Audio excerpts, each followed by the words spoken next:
আজকের ভিডিওতে আপনাদের সাথে শেয়ার করব একটা সুন্দর ফেরি জার্নির অভিজ্ঞতা। আজকে আমি জার্নি করব উত্তর 24 পরগনা জেলার নৈহাটি থেকে হুগলি জেলার মধ্যে। গঙ্গার বক্ষ থেকে আমি এক প্রান্ত থেকে আরেক প্রান্তে কিভাবে পৌঁছে যাই এবং যেতে যেতে প্রাকৃতিক যে সুন্দর দৃশ্য গঙ্গা নদীর ওপর থেকে কতটা মনোরম লাগবে সেটাই আপনারা এই ভিডিওতে দেখতে পাবেন। এবং হুগলি জেলার এই ছোট্ট সুন্দর শহরটি একটু ঘুরে আপনাদের সাথে শেয়ার করব আমার অভিজ্ঞতা। শুনেছিলাম ঘুরতে ঘুরতে এই শহরটার নাম বড়বাজার এরিয়া চত্বর। তাই চলুন আজকে আপনাদেরকে নিয়ে ঘুরে আসি হুগলি জেলার এই ছোট্ট সুন্দর শহর থেকে।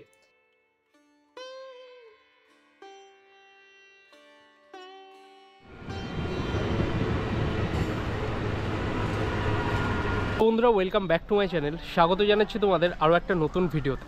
আজকের ভিডিওতে আমি তোমাদের সাথে শেয়ার করব কলকাতার ফেরি রাইড জার্নি। আমি যাব নৈহাটি থেকে হুগলির মধ্যে। এই ফেরি জার্নির মধ্যে আমি তোমাদের একটা ব্রিজ দেখাবো। সেই ব্রিজটা ব্যান্ডেল ব্রিজ, আবার অনেকে হুগলি ব্রিজও বলে। এই ব্রিজটার বিশেষত্ব হচ্ছে ব্রিটিশ আমলে কিন্তু এই ব্রিজ তৈরি হয়েছিল এবং এখনও পর্যন্ত কিন্তু একটা প্রধান শাখা মানে নর্থ 24 পরগনা এবং হুগলিকে কানেক্টেড করার জন্য। তাই ব্রিজটা কিন্তু খুব ভালোভাবে দেখা যায়। যদিও বা আজকের ওয়েদার একদম মেঘলা, বৃষ্টি হয়তো হতে পারে। যদি বৃষ্টি হয় তাহলে জার্নিটা আরও বেশি মজাদার হবে। আর কাকিনাড়া স্টেশন থেকে নৈহাটি স্টেশনের দূরত্ব মাত্র 3 কিলোমিটার। চলো আজকে তোমাদের সাথে শেয়ার করি পশ্চিমবঙ্গের অন্যতম সুন্দর একটি ফেরি জার্নি। চ্যানেলে প্রথম হয়ে থাকলে অবশ্যই চ্যানেলটাকে সাবস্ক্রাইব করে পাশে থাকা বেল আইকনটা কিন্তু অবশ্যই প্রেস করে রাখো পরবর্তী ভিডিওগুলোর নোটিফিকেশানের জন্য। আজকের ভিডিওটা শুরু করা যাক, লেটস গো। মাত্র 7 মিনিটের মধ্যেই পৌঁছে গেলাম নৈহাটি। 1 নম্বর প্ল্যাটফর্মের বাইরে বেরিয়েই এই সোজা রাস্তা চলে যাচ্ছে ফেরিঘাটের দিকে। যেতে যেতে এরকম ফুলের দোকান প্রচুর আপনারা দেখতে পাবেন, কারণ সামনেই যে বড়মার মন্দির। কেউ আসেন বড়মাকে দর্শন করতে, পুজো দিতে, আবার কেউ আসেন নৈহাটিতে শপিং করতে। দুদিকেই প্রচুর দোকান দেখতে পাবেন। আর এখন আমি প্রায় ফেরিঘাটের একদম সামনে পৌঁছে গেছি। আর এই রাস্তাটা প্রচুর শপিং করার জায়গা। নৈহাটির এই রাস্তাটা সামনে হচ্ছে ফেরিঘাট।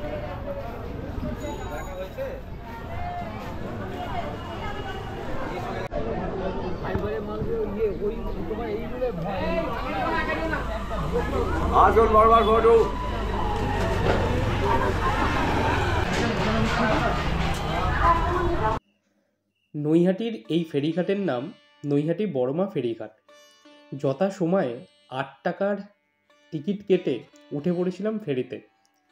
আপনারা এবার বলবেন ফেরির ভেতরে ভিডিওই তো কিছু দেখতে পারলাম না। তার কারণ হচ্ছে বারবার অ্যানাউন্সমেন্ট করা হচ্ছিল ভিডিওগ্রাফি এবং ফটো তোলা একেবারে নিষিদ্ধ। তাও ফেরির মধ্যে থাকা কর্মরত একটি দাদাকে বলেছিলাম সামান্য একটু ভিডিও করব বলে। তিনি অনুমতি দিয়েছিলেন বলেই আপনাদের মেঘলা ওয়েদারের এই জুবলি ব্রিজের দিকে ভিডিও করে দেখাচ্ছি। জানি না কতটা দেখতে পাচ্ছেন। এই জুবলি ব্রিজ আমাদের উত্তর 24 পরগনা এবং হুগলিকে কানেক্টেড করছে।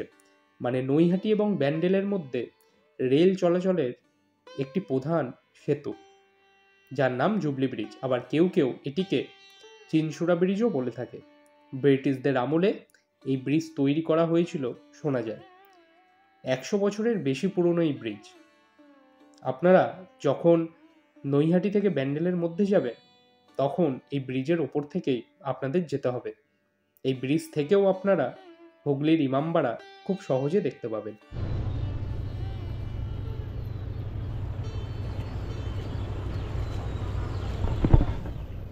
এই মুহূর্তে আমি আছি হুগলি জেলার মধ্যে। পারটা হচ্ছে তোমার নৈহাটি। এই যে লঞ্চ মানে ফেরি ওই পার থেকে এই পারে এলো। লঞ্চের ওইখানে না মানে ফেরির মধ্যে ভিডিও করতে পারিনি এই কারণে, নৈহাটি যে বড়মা ফেরি সার্ভিসের ওইখান থেকে বারবার অ্যানাউন্সমেন্ট করা হচ্ছে যে ভিডিওগ্রাফি ফটো এইসব ফেরিতে ওঠে তোলা যাবে না। সেই কারণে আর ঠিকঠাকভাবে না ভিডিও করতে পারিনি। আর এই পাশে যে হুগলি জেলার মধ্যে এসে তোমরা কিন্তু এখান থেকে চুঁচুড়া স্টেশনেও যেতে পারবে। এই ফেরি ঘাটের এইখান থেকেই তোমার অনেক কিছু চলে, টোটো অটো এভরিথিংয়ের সার্ভিস আছে একদম চুঁচুড়া স্টেশন যাওয়ার জন্য। আর এইখান থেকেই আমি জাস্ট একটু এগিয়ে এসেছি এই পাশে। এপাশে এসে আর একটা গঙ্গার ঘাট আছে, ওইখান থেকে আজকে ভিডিওটা শ্যুট করছি। অনেকে স্নান টান করছে এইখানে, আর দেখো গঙ্গার জল কতটা নিচে নেমে গেছে, মানে এই মুহূর্তে ভাটা চলছে। জোয়ার এলে আবার এই সব দিকে জল আরও একটু ওপরে উঠবে। তা আজকে যেই ভিডিওটা তোমাদের সাথে শেয়ার করছি এটা তেমন কিছু না, একটা শুধু ফেরি সার্ভিস যে কেমন চলাচল করে সেই সবের জন্যই আজকে এই ভিডিওটা করা। পশ্চিমবঙ্গের এমন অনেক জায়গা আছে যেখানে কিন্তু ফেরি চলাচল কিন্তু করা হয়। গ্রামের সাইডে যদি কখনো যাই নৌকা চলাচল করে তোমাদের সেই এক্সপিরিয়েন্স শেয়ার করব। অবশ্যই তোমরা যদি আমার বনগাঁর ভিডিওটা দেখো, মানে বনগাঁ যে শহরটাকে আমি ঘুরেছিলাম, ওইখানে কিন্তু চুন্নি নদীতে একটা ছোট্ট নৌকা রাইড করেছিলাম। এছাড়াও চাকদাতে আছে, চাকদাতেও একটা নৌকা রাইডই করেছিলাম। তো এরকম কিন্তু খুব ভালো ভালো এক্সপিরিয়েন্স এই ট্রাভেলিংয়ের মাধ্যমেই নিতে পারি। আর আজকে এই ভিডিওটা করার আরও একটা কারণ হচ্ছে, বেশ অনেক দিন ভিডিও করতে যাওয়া হয়নি কিংবা বেরোয়নি, ভালো লাগছে না।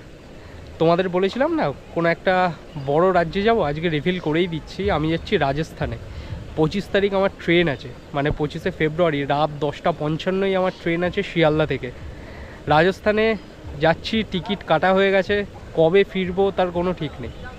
কারণ যেই পার্টগুলো ভেবে রেখেছি এই পার্টগুলো আমি এক্সপিরিয়েন্স করব এবং তোমরা দেখতে পাবে।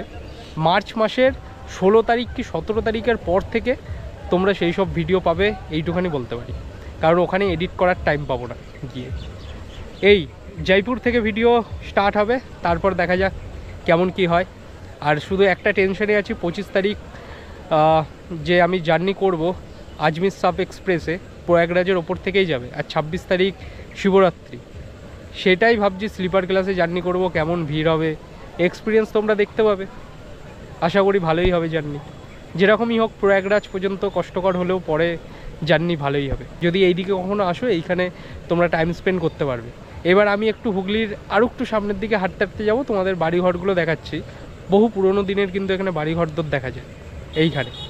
হুগলির এই সব সাইডেও কিন্তু ব্রিটিশদের অনেক নিদর্শন এখনও পর্যন্ত রাখা আছে।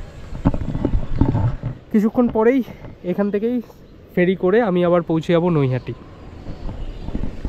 এই আর কি। তো চলো বাইরের দিকে যাই, গিয়ে হুগলির এই আশপাশটা একটু ঘুরি, দেখাই। যারা হুগলির দিক থেকে যারা আমার ভিডিওটা দেখছো অবশ্যই জানিও তোমরা হুগলির কোন জায়গা থেকে আমার ভিডিও দেখছো, এবং নৈহাটির যাওয়ার জন্য তোমরা এই ফেরি সার্ভিস ইউজ করো কি না এটাও কিন্তু অবশ্যই কমেন্ট বক্সে জানিও, তাহলে হুগলির মানুষের সাথেও যোগাযোগ হয়ে যাবে।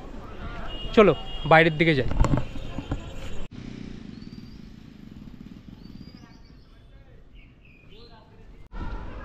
একটা বিষয় দেখো, আগেকার দিনে লেটার বক্স বাইরে এরমভাবে রাখা হতো, বহু জায়গায় কিন্তু এরম দেখা যায়, কিন্তু বর্তমানে এখন সেটা দেখা যায় না।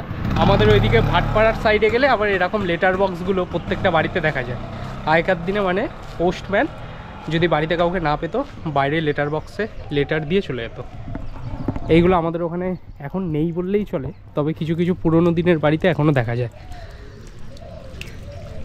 এটাও একটা জমিদার বাড়ি ছিল যা এখন প্রায় ধ্বংসপ্রাপ্ত। এই পাশে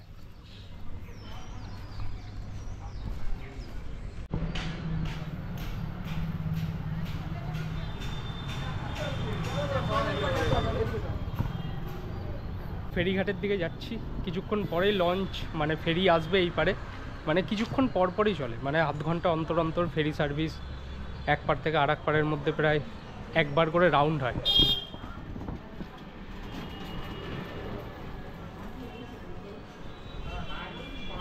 হুগলির এই পাশটা হচ্ছে বড় বাজার, বড় বাজার তো এটা বড় বাজার, হ্যাঁ বটতলা। ও আচ্ছা আচ্ছা, ও আচ্ছা আচ্ছা আচ্ছা আচ্ছা।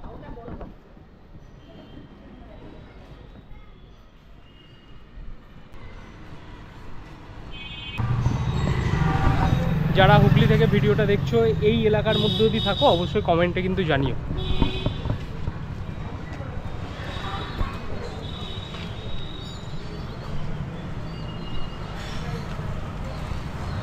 ক্ষমারূপা তপম্বিনীর মায়ের এখানে একটা মূর্তি করা আছে।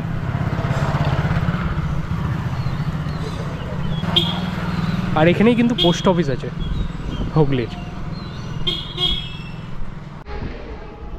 ফেরির ভেতরটা এবার ভালো করে দেখতে হবে। দেখো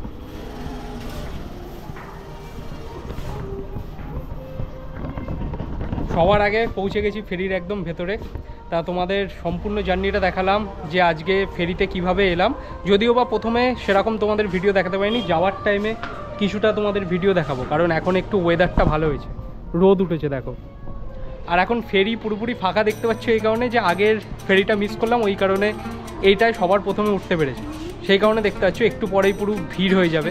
তা আজকের ভিডিওটা এখানেই শেষ করছি, দেখা হচ্ছে পরের ভিডিওতে। প্রত্যেকে ভালো থেকো, সুস্থ থেকো, টেক কেয়ার। আজকের জন্য টাটা ফ্রম হুগলি।